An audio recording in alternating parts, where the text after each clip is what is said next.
안녕하세요. 사연 읽어주는 남녀입니다.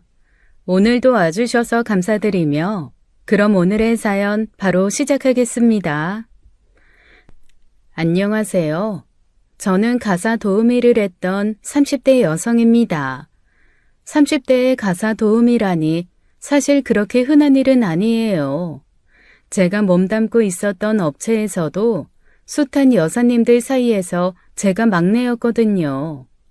바로 위 언니가 43이었으니 주변에서 왜 직장 생활을 하지 않고 가사 도우미를 하느냐는 질문을 많이 받았죠. 저는 그 일이 제가 잘할 수 있는 일이라서 좋아서 한 거였어요. 사실 저는 간병사, 요양사, 산후조리사 자격증이 있습니다.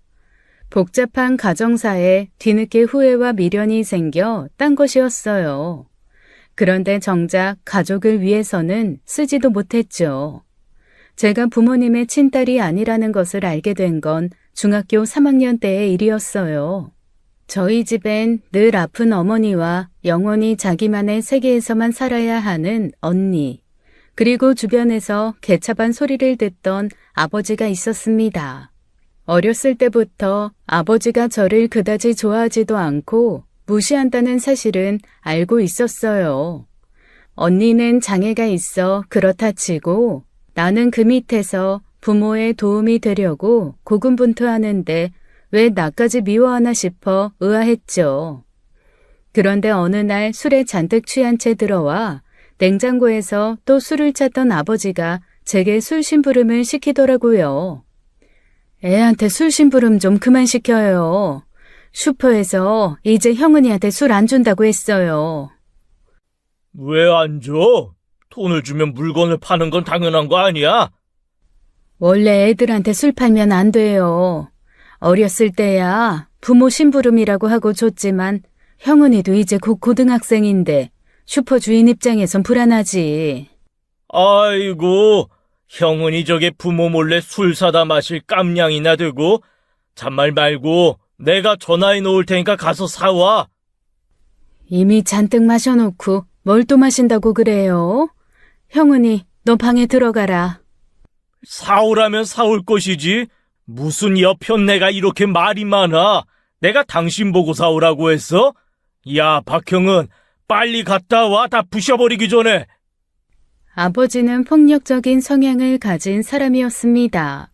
저희 가족에게 직접적으로 손댄 적은 없지만 수 틀리면 집안 집기를 집어던지며 난동을 부렸어요.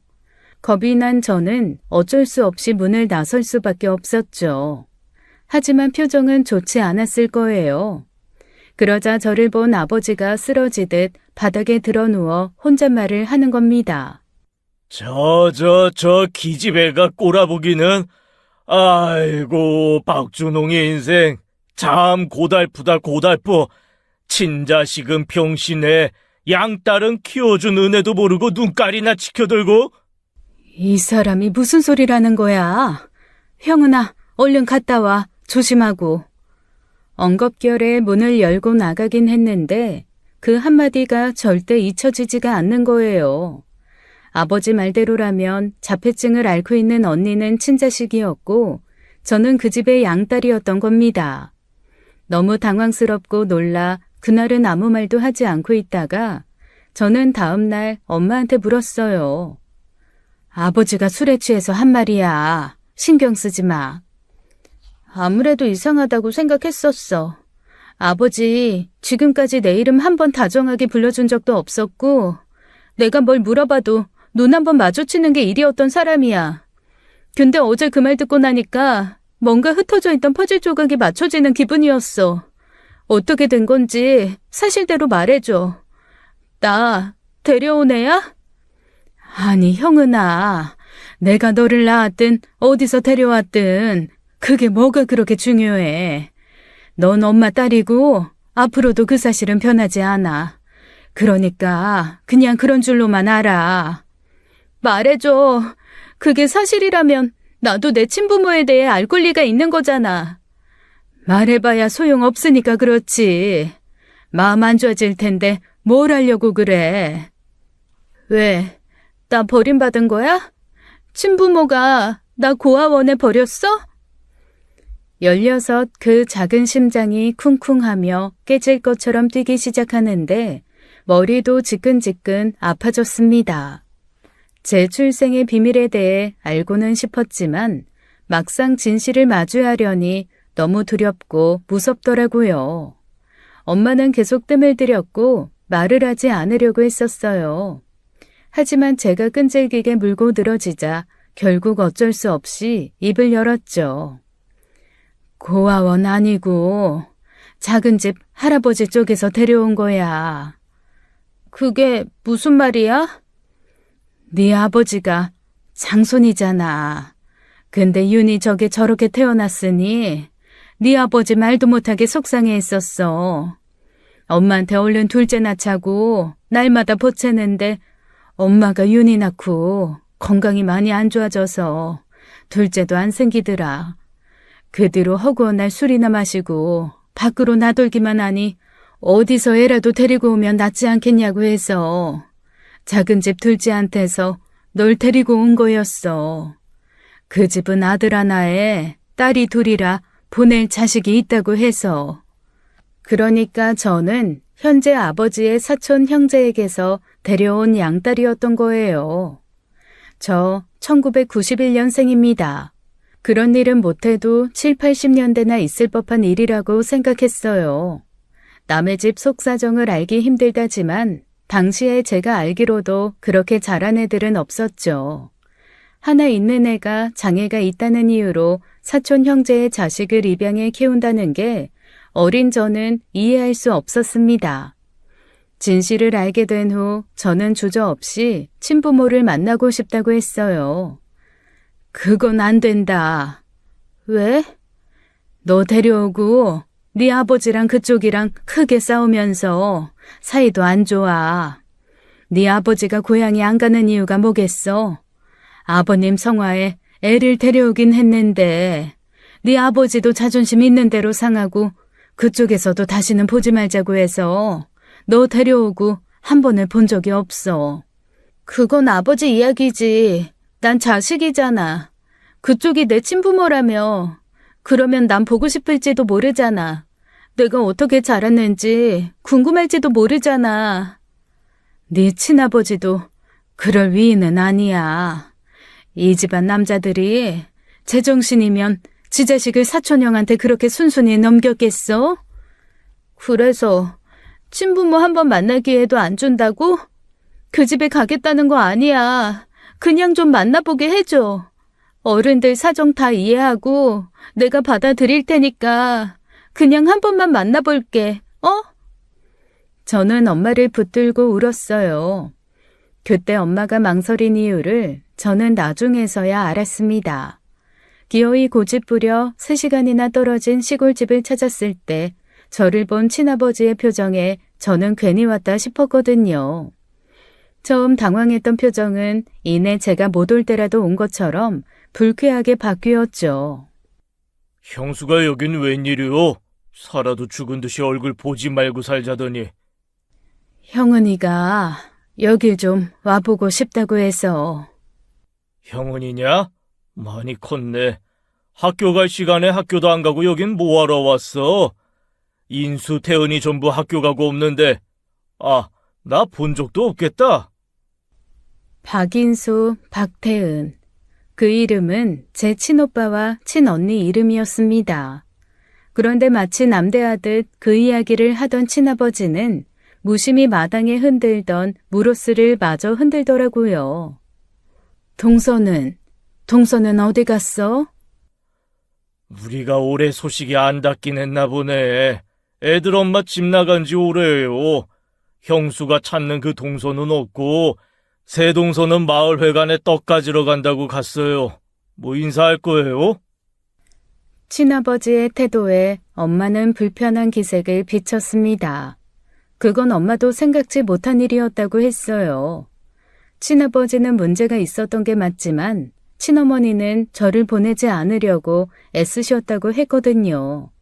갓난쟁이 보내놓고 16년 만에 나타나면 적어도 친어머니의 환영은 받을 줄 안 것이었죠. 엄마는 안 되겠다는 듯 나가자고 저를 재촉했지만 저는 꼼짝도 하지 않았습니다. 묻고 싶은 게 있었거든요. 무심히 바라보던 친아버지를 보면서 용기 있게 물었습니다. 저 생각하셨어요? 뭐? 저요. 저 보고 싶다고 종종 생각하셨어요? 제가 재차 분명하게 묻자 친아버지는 저를 빤히 바라보다가 그러더군요. 있는 자식들도 버거워 죽겠는데 남의 집 자식 생각은 무슨? 아마 제가 출생의 비밀을 알게 됐다는 걸 친아버지도 알았을 겁니다. 알면서도 그런 대답을 한 거예요. 그 순간 저는 친아버지란 사람에게 완전히 미련을 털어버릴 수 있었어요. 물론 그 가슴에서 밀물처럼 밀려나오는 눈물은 어찌할 수 없었지만요. 우는 얼굴을 보여주고 싶지 않아 저는 엄마보다 더 먼저 그 마당을 빠져나왔죠. 어쩌면 제가 살았을 그 집을 등지고 나오면서 얼마나 울었는지 모릅니다. 괜한 미련 두지 마라. 말했잖아. 그 집 남자들 치고 정신 제대로 박힌 사람들이 없었어. 엄마가 비록 너를 낳아주지 못했지만 엄마는 형은이 네가 우리 집에 온 그 순간부터 한 번도 내 딸이 아니라고 생각한 적이 없었다. 엄마가 너한테 많이 부족하지만 엄마가 좀 더 노력해볼게. 그날 집으로 돌아오는 버스 안에서 엄마는 제 손을 한 번도 놓지 않으셨어요. 저도 압니다. 아버지는 저를 객시고 대하듯 냉랭하게 대하셨지만 엄마는 제 친엄마가 아니라는 생각을 하게 한 적이 없었으니까요. 몸도 좋지 않고 언니의 병 때문에 고생하시면서도 저에게 부담을 주지 않으려 노력하셨고요. 물론 저도 언니의 병 때문에 포기해야 하는 게 많았지만 언제나 제 편이 되어주시던 엄마 덕분에 언니의 병이 원망스러웠던 적도 별로 없었어요.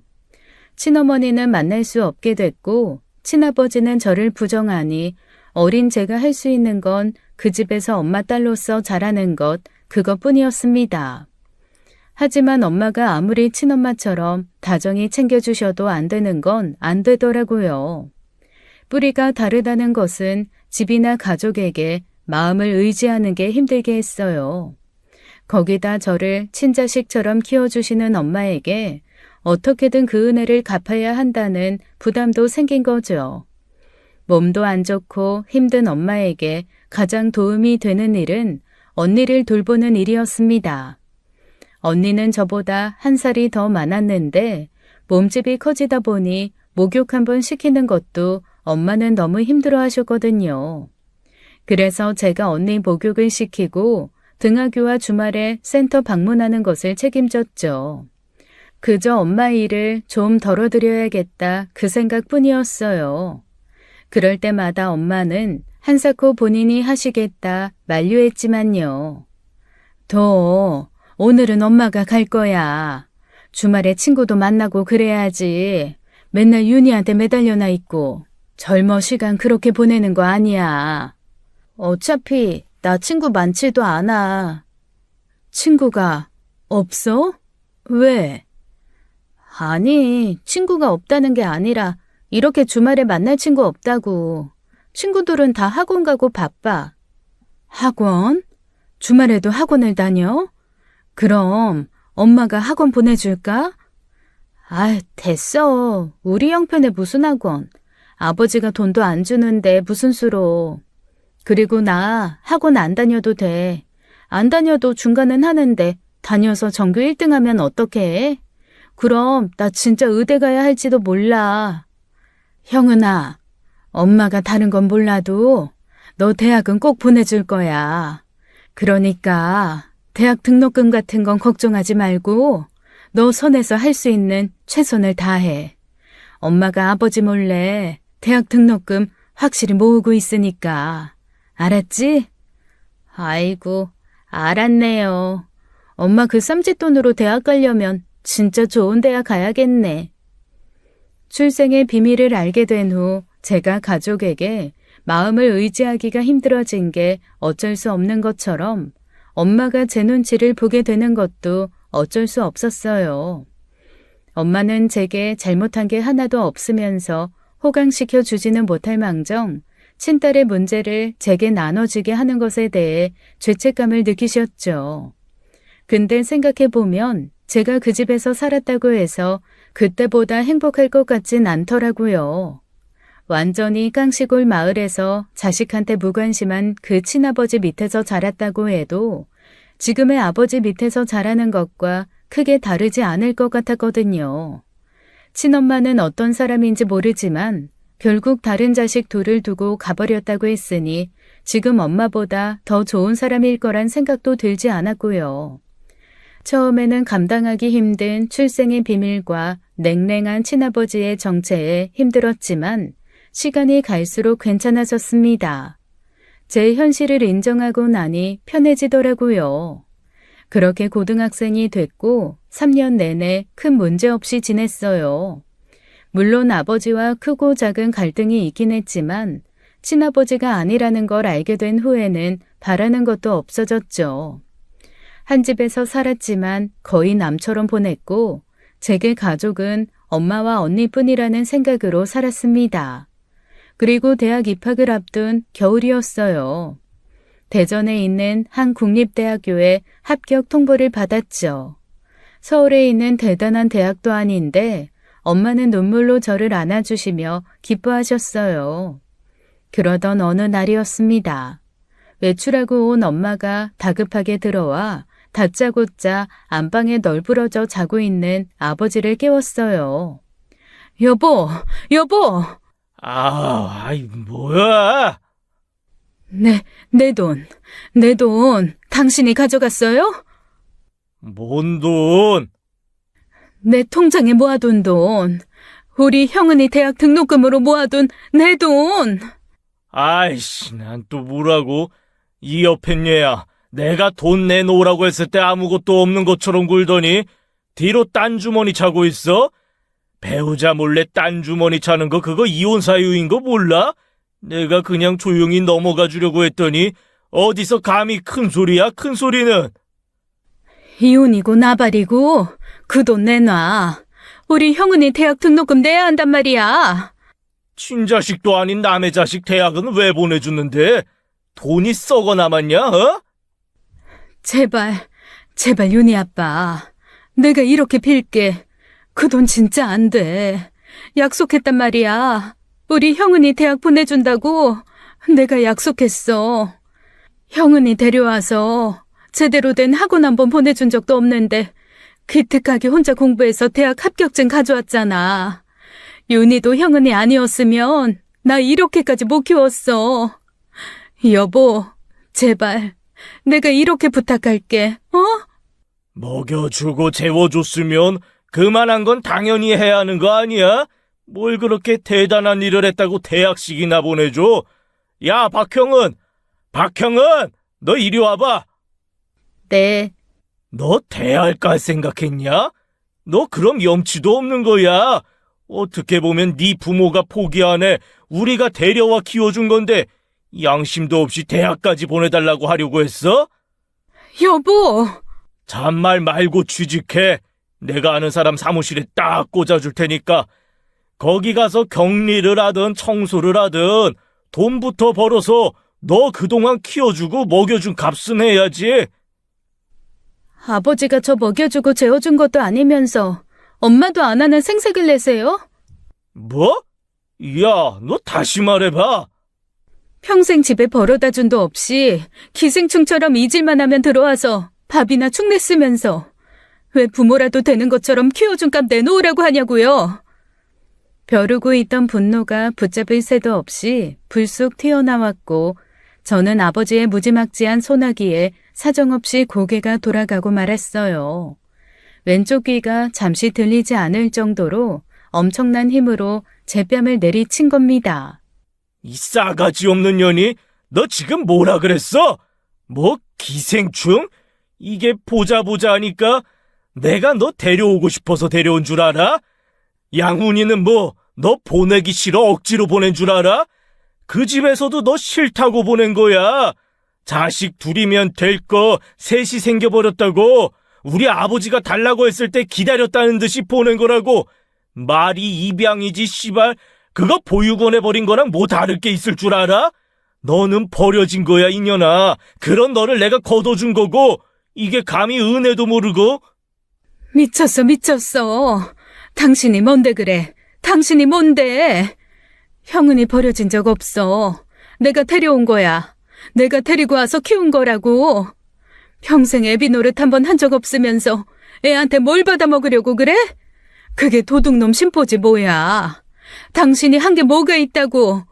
내가 우리 엄마 돌아가시면서 받은 유산으로 먹이고 입혔어. 당신 돈 한 푼 없이 키운 거라고. 그러는 이 집은 뭐 네가 해왔냐? 이 집 우리 아버지가 해준 거 아니야? 아버님이 시작한 입양이면 재워주는 거야 당연하지. 지금 이깟집에서 좀 재워준 거 가지고 생색이야? 형은이가 뭘 잘못했는데. 형은이 우리 집에 와서 살면서 당신 덕 보고 산 게 하나도 없는데 당신이 뭔데 형은이한테 그러냐고. 당장 돈 가져와. 당장 내 돈 가져와. 엄마는 울부짖으며 아버지의 옷자락을 잡고 통곡했습니다. 하지만 아버지는 꿈쩍도 하지 않았어요. 귀찮다는 듯 엄마를 밀치고 신경질을 부리며 나가버렸죠.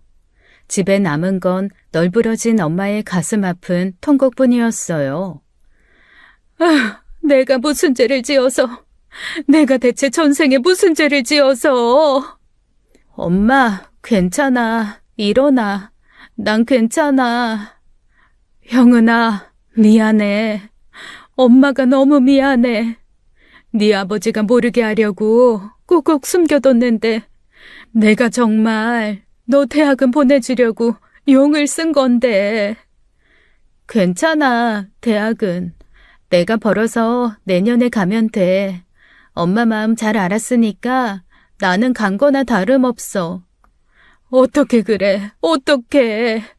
대학을 가야 간 거지. 그게 어떻게 간 거야. 가만 있어보자. 엄마가 돈이라도 빌려볼게. 기다려봐. 엄마가 꼭 보내줄 거야. 엄마는 급하게 일어나 휴대전화를 뒤지기 시작했습니다. 그날 밤새도록 아는 지인에게 전화를 돌렸지만 늘 빈곤하게 살았던 저희를 도와주는 분들은 없었죠. 결국 저는 일단 대학을 포기하고 취직하게 된 겁니다. 담임 선생님께서 소개해 주신 회계사무실에서 근무하게 되었어요. 담임 선생님께서는 일하면서 공부하는 게 힘들겠지만 그래도 대학은 나와야 하지 않겠냐며 재수를 권했죠. 저도 처음에는 재수를 목표로 일한 거였어요. 대학 등록금을 모으면서 재수해서 대학에 갈 생각이었거든요. 그런데 제 불행은 마치 저를 조롱하기라도 하듯 길고 긴 검은 카페트를 깔아놓고 절 기다리고 있었습니다. 반년쯤 일했을 때 엄마가 응급실에 실려갔다는 연락이 온 거예요. 공장에서 기계에 팔이 끼어 중태에 빠졌다는 소식에 저는 하마터면 그 자리에서 기절할 뻔했습니다. 애초에 엄마가 공장에서 일하고 있는 줄도 몰랐거든요. 비상금을 전부 아버지에게 털린 엄마는 생계 유지를 위해서라도 일을 해야 했어요. 하지만 언니가 있으니 쉽지 않았죠. 그래서 제가 번 돈 중 대학 등록금으로 매달 빠지는 돈 말고는 전부 엄마를 드리기로 했었던 거예요. 그런데 엄마가 제게 말도 없이 하루에 4시간씩 공장 일을 하고 있었던 겁니다. 엄마, 저희 엄마는요? 엄마! 상황이 많이 좋지 않습니다. 출혈이 너무 심했어요. 그게 무슨 말씀이세요? 살려주세요. 저희 엄마 좀 살려주세요. 마음의 준비를 하셔야 할 것 같습니다. 병원에서는 수술이 힘들다고 했습니다. 출혈이 너무 많았고 원체 몸이 안 좋은 분이라서 수술을 해도 버티지 못할 거라고 했어요. 하늘 아래 유일하게 제가 가족이라고 생각했던 사람 중 하나였습니다. 엄마가 안 계시면 영원히 어린아이로 사는 언니밖에 안 남는 것이었어요. 엄마 없이 언니와 단둘이 살아갈 자신도 없었습니다. 누구에게도 마음을 의지하지 못하고 살고 있다고 생각했는데 저는 그제야 엄마가 제게 얼마나 큰 의지가 됐는지 깨달았죠. 당장 병원비나 수술비도 없었으면서 저는 무조건 살려달라고 어떻게든 살려달라고 빌었어요. 병원에서도 최선을 다했지만 엄마는 제게 작별 인사도 채 하지 못하고 돌아가시고 말았습니다. 언젠가 엄마는 본인이 전생에 무슨 죄를 지어 그렇게 살아야 하느냐며 목 놓아 우셨어요. 제 심정도 딱 그랬죠. 전생에 나라를 팔아먹었어도 이렇게 살게 하진 않겠다 싶은 거예요. 부모한테 버림받은 것도 모자라 유일한 가족이라고 생각했던 사람마저 내게 앗아갔으니까요. 장례식장에서 엄마를 찾으며 난동을 부리는 언니를 말리면서 저는 제 미래를 직감했죠. 앞으로는 결코 쉽지 않겠다. 더 이상 내 인생이란 있을 수 없겠다라고요. 하지만 제 불행은 거기서 끝나지 않았습니다. 마치 하늘이 작정하고 제 인생을 짓밟기로 마음먹기라도 한 것 같았어요. 평소엔 엄마가 언니를 시설에 맡겨두고 일을 다니셨던 걸로 알아요. 일하는 시간이 짧지 않아 가능한 일이었죠. 저는 오전 9시 출근에 6시에 일이 끝나는 상황이라 언니가 문제였어요. 오랫동안 알고 지내시던 선생님들이 배려를 해주셔서 며칠은 종일 맡겨둘 수 있었지만 대책이 필요했죠. 결국 저는 이를 악물고 아버지에게 부탁해야만 했습니다. 사실 부탁이라고 하는 것도 웃기잖아요. 자기 딸이고 어떻게 보면 저랑은 먼 친척벌인 언니인데 아버지는 엄마가 돌아가신 후에도 언니를 나몰라라 했죠. 장례식장에서 조문객들을 앉혀놓고 사망보험 하나 안 들고 갔더라는 막말을 하던 사람이니 기대도 안 했지만요. 공장에서 나온 돈은 고스란히 아버지 주머니로 들어갔고 저는 썩은 동아줄이라도 잡아야 했습니다. 선택해요. 언니 시설에 맡길 돈을 내놓던지 아니면 내가 일하는 동안 아버지가 언니를 보던지. 네가 뭔데 선택을 하라 말아야? 그러면 언니 저대로 그냥 두겠다는 거예요? 저 아니면 아버지가 책임져야 하는 거예요. 저 딸로 인정도 하지 않으면서 저한테 언니 맡겨두는 것도 참 웃기지 않아요? 윤희는 내가 좋은 시설에 보낼 테니까 너 신경 쓰지 마. 시설에 보낸다고요? 아주 맡기겠다는 거예요? 안 돼요. 어떤 시설에 보내려고 하는지 모르겠지만 아버지가 맡긴다고 하는 곳이야 뻔하죠. 절대 안 돼요. 내가 볼게요. 내가 일하는 동안에만 언니 맡길 수 있도록 대책을 세워달라는 거잖아요. 아니 내가 왜 그래야 하냐니까. 적당한 시설에 보내면 나도 편하고 너도 편한 일 아니냐? 언니가 안 편하잖아요. 안 그래도 언니 지금 엄마 찾는 거 몰라요? 분리불안 증세로 자다가 이불에 실수도 해요. 이 상황에 낯선 곳으로 아예 보내버리면 언니 어떻게 될지 어떻게 알아요? 아버지 언니 친아빠잖아요. 저한테 모질게 굴어도 언니한텐 그러면 안 되죠. 언니는 저렇게 태어나고 싶어서 태어났어요? 아버지는 탐탁치 않은 얼굴로 절 바라보다가 아무 말도 하지 않으셨어요. 그 모습을 보며 그 사람에게도 아주 조금은 양심이 남아있는 걸지도 모른다고 생각했죠. 엄마는 자기 앞으로 나온 보상금을 언니에게 써주길 바랐을 테니까요. 그걸 아는 사람이라면 언니를 시설에 보내자는 말은 차마 못 꺼냈을 겁니다. 엄마가 아버지와 이혼하지 않았던 건 하고 싶지 않아서가 아니라 할 수 없어서였어요. 아버지가 끝까지 해주지 않았거든요. 장애가 있는 언니를 키우는 처지에서 이혼 소송을 감당할 여유 같은 건 없었겠죠. 분명 하늘에서 후회하고 계실 거예요. 진작 이혼할 걸 하고요. 그랬다면 그 돈은 전부 언니와 제게 돌아왔을 테고 언니를 보살피는 일도 훨씬 수월했을 테니까요. 제가 한치의 물러섬도 없자 결국 아버지도 포기한 듯 했습니다. 돈을 내어주겠다고 한 게 아니라 제가 일을 하는 동안 당분간은 아버지가 봐주시기로 한 거예요. 시설에 보냈다가 돌아와서 몇 시간만 보면 되는 거라 그렇게 어렵지도 않았고요. 그렇게 며칠은 순조롭게 지나가는 듯 했습니다. 어느 날 집에 돌아왔더니 언니가 없는 거예요. 언니, 화장실에 있어? 나왔어, 언니. 온 집안을 뒤지며 찾아다녔지만 언니는 머리털도 보이지 않았습니다. 순간 섬뜩한 생각이 들어 언니 방의 옷장을 열었는데 옷장이 엉망이 되어 있더라고요. 보이지 않는 옷도 많고요. 놀라 아버지께 연락했더니 전화는 안 받고 문자만 하나 딸랑 보내는 겁니다. 윤이 좋은 곳에다 맡겼다. 그러니까 너도 이제 나가라. 집 할 거야.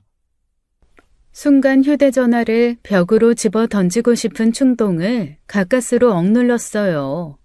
만약 눈앞에 아버지가 있었더라면 전 침이라도 뱉었을 겁니다. 그때부터 전화를 받을 때까지 해대기 시작했어요. 1시간 가까이 전화를 하자 전화가 꺼졌고 저는 틈을 두고 다시 전화해 받을 때까지 계속했죠. 그러자 한밤중이 되어서야 짜증스럽게 전화를 받더군요. 아이씨, 미연이 미쳤나? 너 지금 장난하자는 거냐? 언니 어딨어요?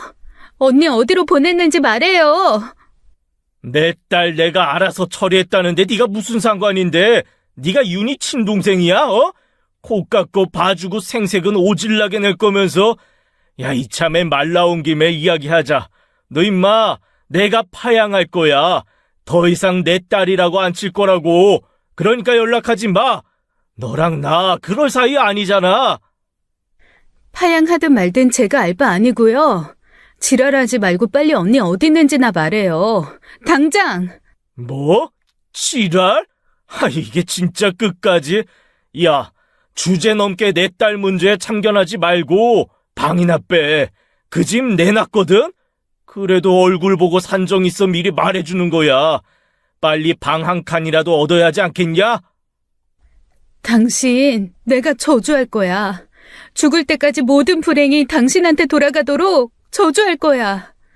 당신이 마지막에 눈 감는 그 순간까지 당신 곁엔 아무도 없어서 외롭고 쓸쓸하게 죽어갈 거라고. 분명히 기필코 그렇게 될 거야. 반드시! 울분에 가까운 저주에 아버지는 비웃음만 남기고 전화를 끊어버렸습니다. 그 뒤로 언니를 찾으려고 전국에 있는 시설을 다 뒤져보려고 용을 썼어요. 그런데 언니를 보낸 지 3일도 되지 않아 갑자기 아버지한테 다시 메시지가 온 거예요. 언니가 있는 시설 주소도 함께 보냈죠. 윤희한테 문제가 있나 본데 너가 가서 처리해라. 저는 아버지에게 욕 한마디 할 겨를도 없이 급하게 시설로 갔습니다. 그 시설은 산속 깊은 곳으로 굽이굽이 차를 몰고 가야지만 있는 곳이었어요.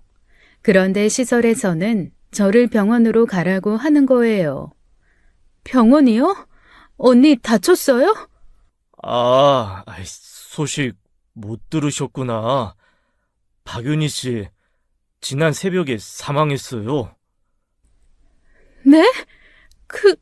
그게 무슨 말이에요? 저희가 분명히 잠이 든 걸 확인하고 자리를 비웠는데 그 사이 시설을 나간 모양이에요. 실종된 거 알고 바로 경찰과 소방서에 신고해서 저 아래 계곡으로 떨어져 있는 걸 발견했습니다.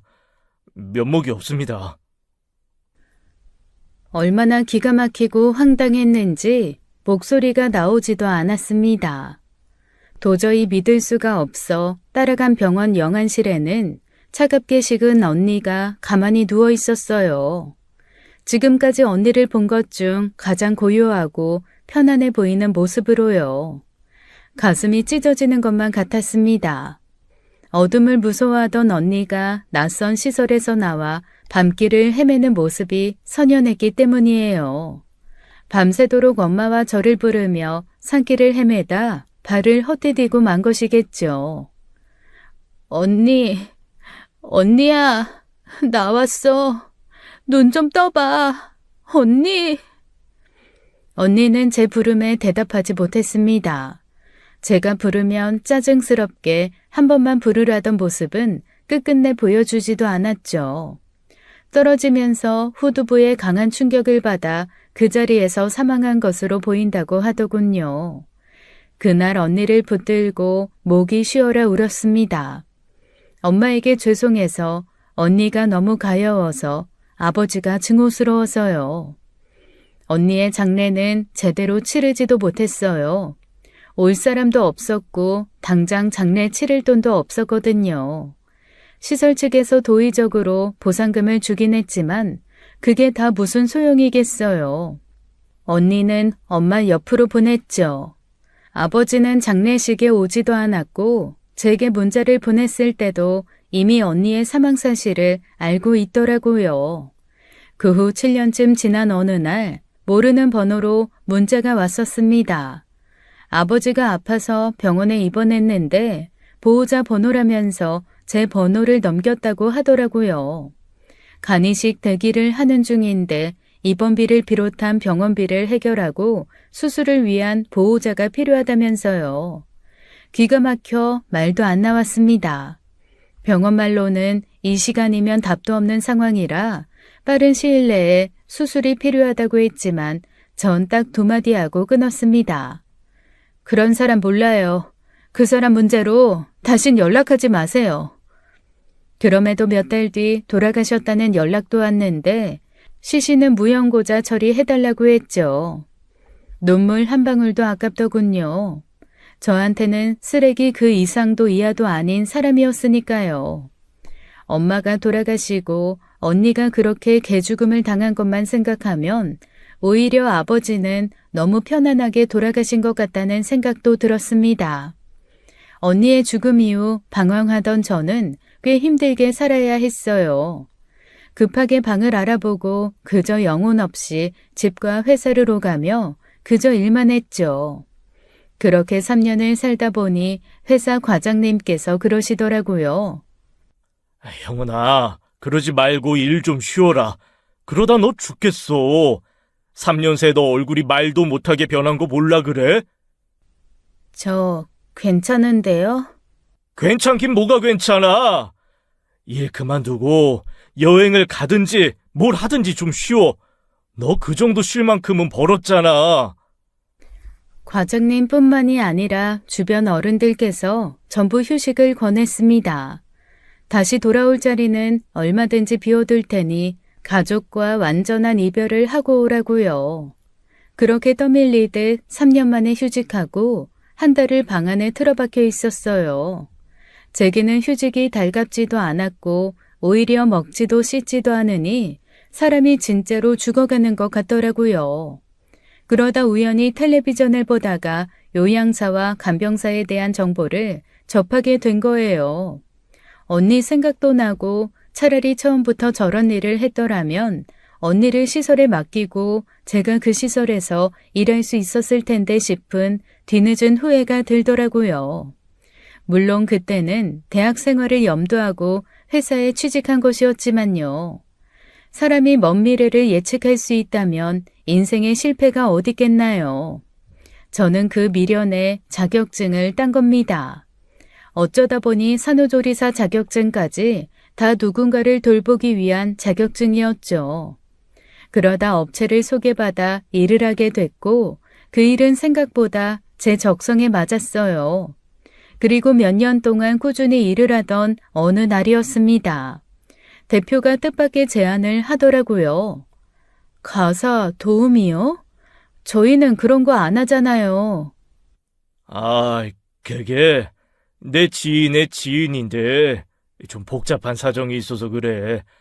말이 가사 도우미지 사실상 간병이나 다름없더라. 5살 된 애가 있는데 애가 몇 달 전에 자폐 진단을 받은 모양이더라고. 그것 때문에 애 엄마가 우울증이 심하게 와서 그냥 그 집안이 다 환자라는 거야. 애 엄마가 아무것도 못하고 있으니 뭐 적당히 밥 한 끼나 하면서 애 좀 돌봐줬으면 한다더라고. 자폐예요? 저는 그 말에 흔들렸습니다. 언니와 같은 병을 가진 아이가 있는 집이었어요. 남의 집 살림을 할 마음은 없었지만 자폐가 있는 아이의 집이라면 제겐 얘기가 달라지는 것이었죠. 자폐증이 있는 여자아이라는 말에 다들 꺼리는 상황에 막내였던 저에게 그 일이 배당된 것이었습니다. 대표는 제가 생각보다 흔쾌히 그 일을 받아들이자 잘만 하면 수당도 많이 받을 수 있을 거라고 저를 더 부추기더라고요. 절 움직이게 한 건 수당이 아니라 그 아이라는 걸 아무도 몰랐죠. 그리고 그 집에서 일을 하게 된 건데 그 일이 제 인생을 180도 뒤바꿔버린 겁니다. 그 집은 증권회사 다니는 남자와 집에서 아이를 돌보는 여자, 그리고 자폐 진단을 받은 5살 여아가 있었어요. 제가 처음 방문했을 때 작은 사모님은 생각보다 어린 도우미가 오자 못 믿어했죠. 어머, 나보다 어리잖아. 자격증은 있어요? 그이가 믿을 만한 업체에서 사람이 올 거라고 했는데 나 믿어도 돼요? 이 집에 자폐아가 있다고 들었어요. 실은 저희 언니도 자폐아였거든요. 저보다 나이도 경력도 많은 여사님들이 계시지만 제가 이 집에 도움이 될 것 같아서 제가 하겠다고 한 거예요. 그 말에 작은 사모님의 표정이 누그러지더군요. 일단 들어오라고 하더니 저희 언니에 대해 이것저것 물었습니다. 적당히 듣기 좋은 말도 해주면서도 현실적인 이야기로 저희 언니에 대해 이야기했죠. 물론 굳이 모든 걸 솔직하고 자세히 말할 필요는 없으니 언니의 마지막에 대해서는 적당히 사고라고 둘러댔고요. 제 이야기가 끝날 무렵 작은 사모의 눈시울이 붉어져 있었습니다. 그 마음 제가 어떻게 모르겠어요. 저도 저지만 평생을 그저 자폐를 가진 아이를 품고 살았던 저희 엄마를 곁에서 지켜봐 왔는데요. 제가 조금이라도 도움이 될 수 있도록 도와드릴게요. 그러니 사모님께서도 본인 건강 회복에만 힘써주세요. 엄마가 건강해야 아이도 건강해질 수 있거든요. 작은 사모님은 저를 좋게 봐주었고 어린 나이지만 믿어보겠다고 했습니다. 처음 그 집 분위기는 정말 살벌했어요. 아이는 일반 유치원에 보내지 못하고 특수 아동시설로 보냈는데 집에 오는 순간 전쟁이 시작됐습니다. 저는 거의 점심쯤 출근해서 간단한 집안일을 돕고 아이가 하원하면 아이를 전담했어요. 저도 그렇게 어린아이를 본 게 거의 처음이라 서툴렀죠. 하지만 자폐아동의 특징을 잘 알고 있었던 덕분에 어렵지 않게 아이의 마음을 열 수 있었어요. 그 모습을 보고 체념하듯 바라보고 있던 작은 사모님의 표정이 놀라움으로 바뀌더군요. 어떻게 그렇게 쉬워요? 나는 아무리 해도 안 되던데. 어떻게 보면 경력자잖아요. 저희 언니도 그랬어요. 평생 자라지 않는 3살 정도의 아이라고 생각하면 모든 게 이해가 돼요. 근데 또래 애들 자라는 거 보면서 똑같이 자라고 있다고 생각하면 버티기 힘들어지는 거고요. 나 진짜 살았네요. 형은 씨 덕분에 나 진짜 숨통이 트일 것 같아요. 아이가 저에게 마음을 여는 것을 본 뒤로 사모의 상태도 많이 좋아지기 시작했습니다. 밥도 먹고 집에서 웃는 모습도 많아졌죠. 그 모습을 보고 남편분도 정말 좋아하셨어요. 막다른 절벽에서 구름이 걷힌 후 만난 달이 같다고 하면서 몇 번이나 감사 인사를 하더라고요. 저 하나 때문에 한 가족의 표정이 바뀌는 것을 보고 저도 얼마나 보람을 느꼈는지 모릅니다. 그 일을 시작한 이후 그런 기쁨은 또 처음이었거든요. 그런데 생각지도 못한 뜻밖의 부작용도 생기더라고요. 작은 사모님이 저에게 아이를 맡기고 외출하는 일이 잦아진 거예요. 제가 일이 있는 날에는 시어머니 호출까지 하면서요. 사모님, 주아 제가 볼게요. 이제 가보셔도 돼요. 미안해요. 오늘 일이 있다고 했는데 나도 오후에는 집에 돌아가 봐야 해서. 아니에요. 급한 일 끝내놓고 온 거라 괜찮아요. 얘 때문에 한동안 힘들었던 애라 나가지 말라고 할 수도 없고 걱정이 이만저만이 아니에요. 저러다 보면 다시 마음 잡을 것 같으니까 조금만 힘써줘요. 큰 사모님은 만날 때마다 물색 없이 사람을 부리기만 하는 며느리를 부끄러워하고 제게 미안해했습니다. 큰 사모님 말대로 작은 사모님은 오랫동안 마음의 병을 앓고 있었기에 그 치유 과정이 필요했었어요. 그러니 온 가족도 저도 밖에 놀러 다니고 싶은 그 마음이야 당연히 이해했죠. 그런데 좀처럼 집에 들어앉을 생각은 전혀 없어 보이더라고요. 당신 정말 너무한 거 아니야? 지금 시간이 몇 시야? 당신 때문에 형훈 씨 집에도 못 가고 있었잖아. 사람이 밖에 있다 보면 그럴 수도 있는 거지. 별것도 아닌 거 가지고 왜 이렇게 예민하게 굴어? 형은 씨한테 수당 더 주면 되잖아. 내가 따블로 줄게. 뭐? 지금 그 문제가 아니잖아. 전 괜찮으니까 그만하세요. 거봐, 괜찮다잖아. 자기가 본 것도 아니면서 왜 저래? 형은 씨, 내가 따로 계좌로 오늘 추가 수당 보내줄게요. 이만 가봐요. 뿐만 아니라 작은 사모는 원래 점심 출근이었던 저를 오전부터 불러 집안일을 더 많이 시키고는 종일 외출했어요.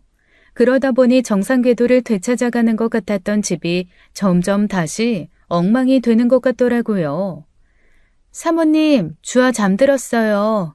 제가 빨래만 얼른 돌려놓고 저녁 차려드릴게요. 미안해요, 매번. 아니에요. 할 수만 있으면 제가 큰 사모님 대신해서 자고 갔을 텐데 아무래도 그건 좀 아닌 것 같아서 망설여지네요. 그렇게까지 안 해도 돼요. 아무리 기분 전환이 필요하다지만 이 와중에 여행이라니. 요즘 주아 앱이 야근도 잦은데 적당히 해야지. 그래도 표정이 많이 밝아지셔서 보기 좋던데요. 주아 엄마 말로는 자폐증이 있던 형제가 있었다던데. 네, 저희 언니가요. 1살 위에 언니가 같은 병을 앓고 있어서 제가 주아한테 도움이 되네요. 큰 사모님은 말수가 그렇게 많지는 않으셨습니다. 하지만 자주 만나면서 보게 되니 짧은 시간에도 이런저런 이야기를 나누게 되더라고요. 그래서 큰 사모님께도 저희 언니 이야기, 저희 엄마 이야기도 하게 되었죠. 그렇게 비극적인 이야기처럼 하진 않았지만 큰 사모님께서는 제 사정을 딱하게 여겨주셨어요. 어려서부터 고생이 참 많았겠어요. 그때는 딱 죽겠다 싶더니 살겠다고 마음먹으니까 또 어떻게 사라지네요. 벌써 10년도 더 된 일이고요. 이젠 괜찮아요. 그나마 큰 사모님이 있는 날이면 괜찮았습니다. 잠깐 오후에 친구 만나러 가겠다고 해놓고 약속된 시간에 돌아오지 않는 날도 많았어요. 남편분은 집에서도 일을 해야 하는 경우가 많았는데 작은 사모님이 약속을 지키지 않아서 난처한 날이 많았죠. 나 일해야 한다고. 당신 내 일 알면서 왜 그러는 건데? 누가 나가지 말래? 내가 여행도 보내줘. 쇼핑하라고 카드도 줘. 당신 기분 풀라고 안 해준 게 뭐가 있어? 그럼 적어도 최소한 기본은 지켜야 할 거 아니야? 주아는 어쩌고 일을 해? 뭐? 형은 씨? 아우 진짜. 야 유경민, 너 진짜 이럴 거야? 너 당장 들어와. 너 지금 안 들어오면 끝이야. 늘 점잖게 목소리를 높이는 일이 없던 남편분 목소리가 커지는 일도 다반사였어요. 그날도 늦어진다는 작은 사모님의 연락에 불같이 화를 내며 통화하는 소리를 들으니 그냥 돌아가지지 않더라고요. 소음이 예민한 아이의 귀를 틀어막고 꽉 안아주고 있다가 함께 나왔죠. 사모님 늦으신데요? 그러면 제가 그때까지 주아 보고 있을게요. 저녁부터 드셔야죠. 국만 데우면 되니까 잠시만 기다리세요. 이거 너무 죄송합니다.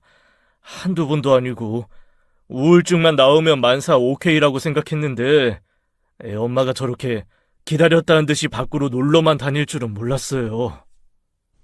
조금만 더 기다려보시면 괜찮아지실 거예요. 그러지 말고 형훈 씨도 같이 먹어요. 저녁 시간인데 나 혼자만 먹긴 좀 그렇죠. 아니에요. 저는 집에 가서 먹어도 돼요. 어차피 주아도 밥 먹어야 하고, 저도 얼른 먹고 일해야 하니까 주아 밥 먹이면서 같이 먹어요. 그렇게 저는 얼떨결에 남편분과 한 식탁에 앉아 저녁을 먹게 되었습니다. 사실 저는 거의 먹지도 않고 아이 먹이느라 바빴지만요. 한창 밥을 먹이고 있는데 작은 사모가 생각보다 일찍 돌아왔더라고요.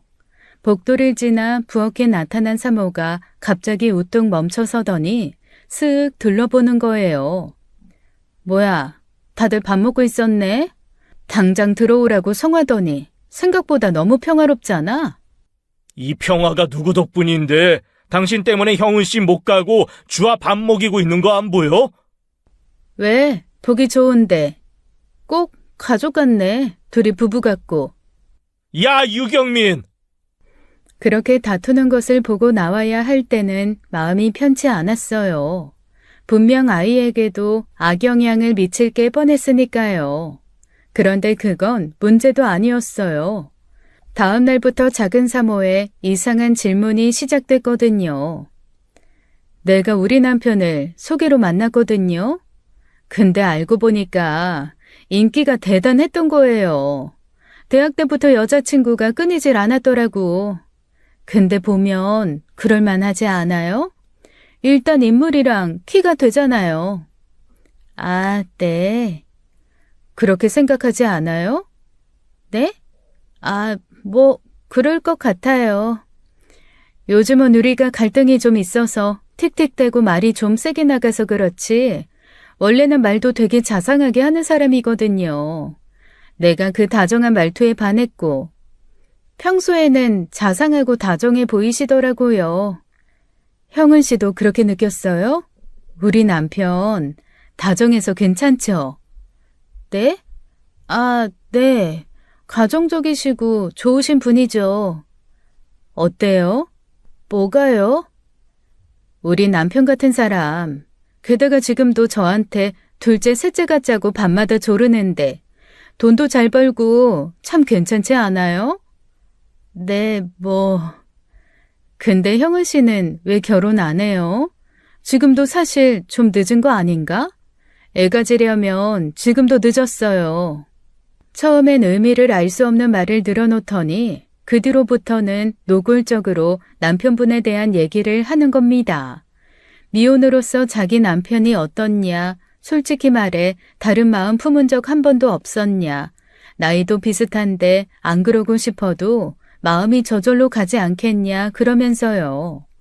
웃으면서 하는 말이었지만 계속 듣다 보니 너무 거북하고 마음이 불편해지더라고요. 작은 사모님한테는 말할 기회를 놓치고 큰 사모님께 말씀드리게 되었죠. 괜히 큰 사모님이나 남편분에게 이상한 소리가 들어갈까 걱정도 됐거든요. 아무래도 일을 좀 쉬어야 할까 싶어요. 갑자기 왜요? 무슨 일 있어요? 아니, 그게 아니라 작은 사모님께서 아무래도 저랑 남편분을 좀 의심하는 것 같아서요. 에? 형은 씨랑 우리 주원이를요? 그럴 리가. 자꾸 불편한 질문만 하시고 넌지시 캐물으려고 하시는데 매번 너무 불편해서요.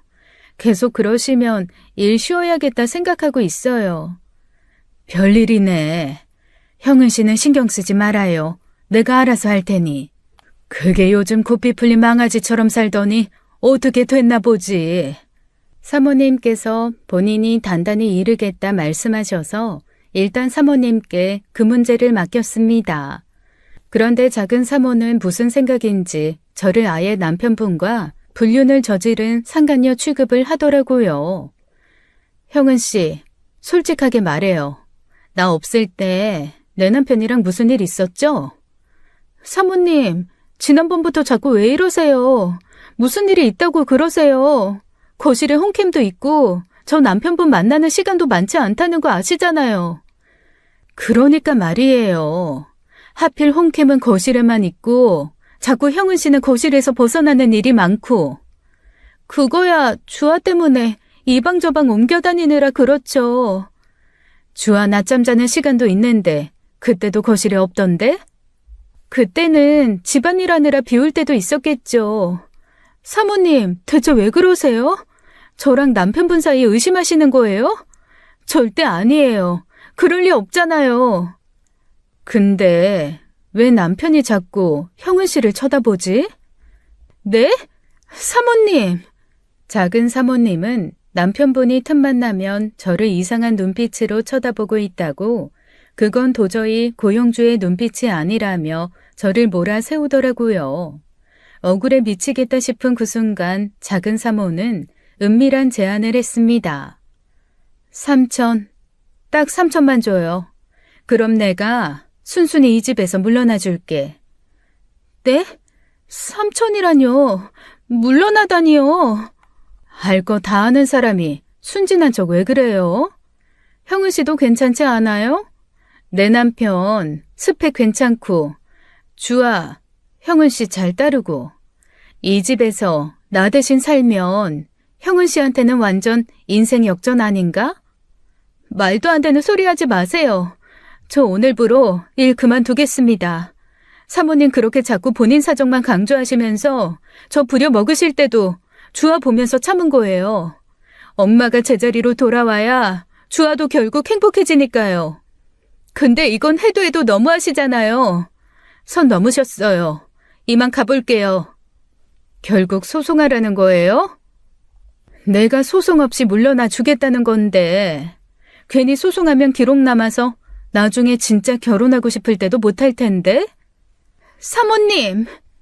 그때였습니다. 마침 남편분께서 들어오셨고 현관에서부터 큰 소리가 오가는 것을 눈치채고 물으셨어요. 무슨 일이야? 형은 씨 왜 그래요? 저 이만 가볼게요. 저 가게 해주세요. 잠깐만요. 울어요? 아니 왜? 그때 남편분께서 제 손목을 붙잡아 세웠고 작은 사모님은 이거 보라는 듯 비웃음을 흘리더라고요. 이래도 아니에요? 내가 뭐 망상증이라도 걸렸다고 생각했나? 내가 다 짐작가는 바가 있어서 그러는 건데. 당신 대체 무슨 소리를 하는 거야? 형은 씨한테 무슨 소리를 했길래 이러는데? 여자의 촉. 당신까지 왔으니 내가 단도직입적으로 말할게. 이 집 절반 줘. 그럼 나 미련 없이 두 사람 사이에서 빠져줄 테니까. 재산 절반, 양육비 거절. 그것만 동의하면 바로 합의 이혼 서류 제출해. 뭐? 이혼? 유경민, 너 지금 무슨 말 하는 거야? 와이프 앞에서 외간 여자 손목 붙잡고도 그런 소리가 나오지? 아니, 그건! 남편분은 순간 말문이 막힌 듯 입을 다물었습니다. 작은 사모는 이때다 싶어 기다렸던 맹수처럼 남편분을 몰아세웠죠. 당장 이혼하자고 저희 두 사람 관계 다 알고 있다며 헛다리를 짚어도 한참 잘못 짚은 것이었죠. 더는 못 들어주겠다 싶어 돌아서려는 그때였어요. 엄마 때문에 그런 거야! 뭐? 이 상황에 어머님 핑계를 댄다고? 참나 어이가 없네. 안 그래도 형은 씨한테 말하려고 했는데 하필 타이밍이... 무슨 말씀이신데요? 아마 내가 말해도 못 믿을 거예요. 잠깐만 기다려보세요. 저희 엄마한테 연락드릴 테니까. 당신도 가만히 있어. 나 지금 억울해서 참고 있는 거 아니야. 나도 당신 벼르고 있었으니까 기다려. 남편분은 그 자리에서 큰 사모님께 연락했고 큰 사모님은 30분도 안 돼서 집으로 오시더라고요. 그런데 오시자마자 다짜고짜 작은 사모님께 뭔가를 던졌어요. 그건 사진 여러 장이었는데 작은 사모님이 외출할 때 찍힌 사진들이었죠. 얼핏 봐도 아이 엄마라고는 볼 수 없는 노출이 심한 의상을 입고 클럽에서 춤을 추는 모습들이었습니다. 남자들과 불필요한 스킨십을 하는 사진도 있었죠. 그 순간 작은 사모님의 얼굴은 사색이 되더라고요. 어머니, 이게 어떻게 저한테 사람 붙이셨어요? 하도 미친 망아지처럼 설치길래 보다 못해 내가 이상하다 싶어 사람 붙였다. 어머니, 이거 사생활 침해예요. 그냥 젊었을 때처럼 스트레스 풀려고 클럽 간 거고, 그러다 보니 불필요한 접촉이 있었던 거지. 어머니가 생각하는 이상한 일은 없었다고요. 이걸 보고도 네 입에서 그런 말이 나오나 보자. 그때 큰 사모님께선 기다렸다는 듯이 사진 한 장을 더 던졌습니다. 대낮에 술에 취해 몸도 못 가누던 작은 사모가 남자 품에 안겨 모텔 앞에서 찍힌 사진이었죠. 저와 남편분을 불륜으로 몰아세워 이혼하려고 했던 진짜 이유가 바로 그 남자 때문이었던 거예요. 나중에 결국 이혼 소송을 하게 됐는데 그때 그러더랍니다.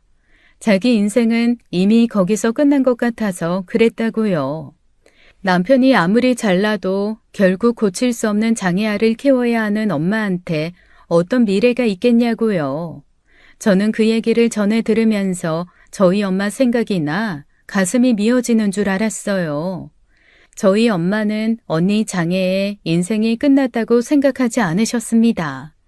영원히 세살에 머물러 있는 언니를 키우는 과정에서 끊임없이 행복을 찾으려고 노력하는 분이시니까요. 저만 그런 줄 알아요? 저 사람도 마찬가지예요. 형은 씨랑 분명히 뭐가 있다고요. 그렇지 않고서야 저 사람이 형은 씨 몰래 자꾸 곁눈질을 했겠어요?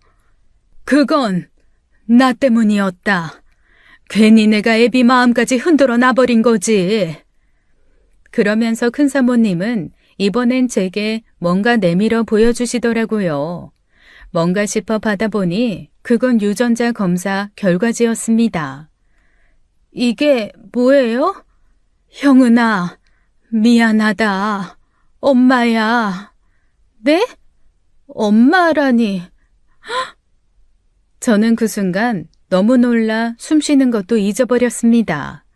큰 사모님께서 절 낳아주신 그 친어머니였던 거예요. 저는 도저히 믿을 수가 없어 유전자 검사지를 내려다보았고 친자가 일치한다는 문구를 확인했죠. 알고 보니 친어머니는 그 집에서 나온 후 작은 사모의 남편분의 아버지와 재혼을 한 것이었습니다. 집을 나온 이유도 다 저 때문이었어요. 나는 형은이 너 절대 못 보낸다고 했어.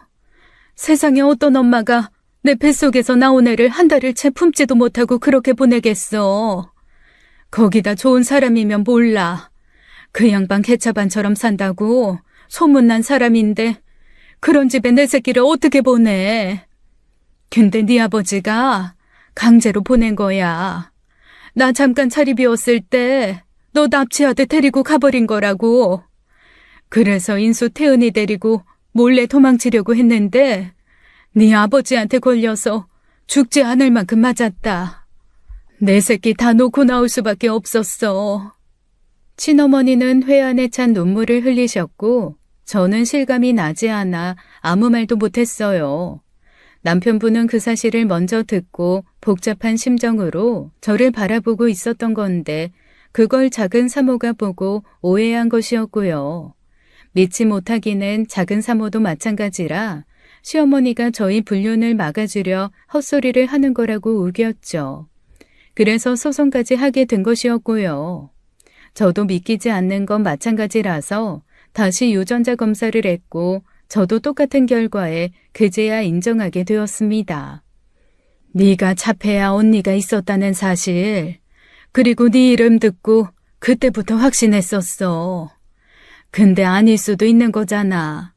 괜히 너한테 헛된 기대만 줄까봐 걱정이 돼서 검사 결과 나오면 말하려고 했었어. 우리 막둥이 그렇게 고생하고 살 걸 뻔히 알아. 내가 가슴이 아파서 밤마다 울었지. 그 집에서 사람 대접도 못 받고 살까봐. 그래도 저 키워주신 엄마는 진심으로 저 키워주셨어요. 솔직히 낳아주신 엄마보다 더 감사하고 애틋하고 그리워할 정도로요. 당연하지. 그렇게 생각되는 게 당연한 거야. 잘 자라줘서 고맙다. 이렇게 마음씨 곱고 착하게 자라줘서 엄마는 그것만으로도 너무 고마워. 저는 엄마와 언니가 저를 친엄마와 만날 수 있게 해준 거라고 생각합니다. 제가 그 자격증들을 딴 것도 다 엄마와 언니를 생각하다가 그런 거니까요. 돌고 돌아 너무 멀리 왔지만 결국 만나게 될 사람은 만난다는 걸 실감했어요. 지금은 전처럼 오빠 집에서 조카를 돌보는 일을 하고 있습니다. 엄마는 하루빨리 시집을 가라고 성하지만 저는 결혼 욕심은 없어요. 엄마를 찾았으니 가족은 그만하면 됐고 언니 대신 제가 돌볼 수 있는 조카가 생겼으니 자식도 만족합니다. 오빠가 새 출발한다고 하면 대신 키워주겠다고 할 용의도 있고요. 오빠는 절대 저한테 아이를 맡기고 새장가 갈 사람은 아니니 남매가 쌍으로 비혼으로 살지도 몰라요. 그래도 너무 행복한 요즘입니다. 앞으로 행복한 일만 있을 것 같아요. 그러려고 제 20대가 그렇게 아팠나 싶거든요. 지금까지 사연 읽어주는 남녀였습니다. 끝까지 시청해주신 여러분 감사드리며 저희는 다음 사연으로 돌아올게요. 감사합니다.